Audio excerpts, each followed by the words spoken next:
25শে ফেব্রুয়ারি 2009 আমাদের দেশের জন্য একটি কলঙ্কিত দিন। ওই দিন হত্যা করা হয় আমাদের 57 জন সেনা সদস্য সহ মোট 74 জনকে।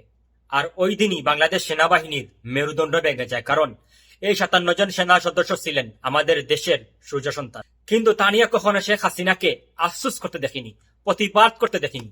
তিনি তা নিয়ে কখনো কথা বলতেন না।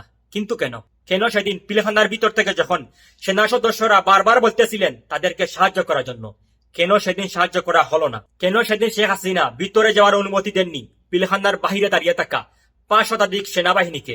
কেনই বা বেছে বেছে হত্যা করা হলো এই 57 জন সেনা সদস্যকে? তার উত্তর আজও আমরা জানতে পারিনি।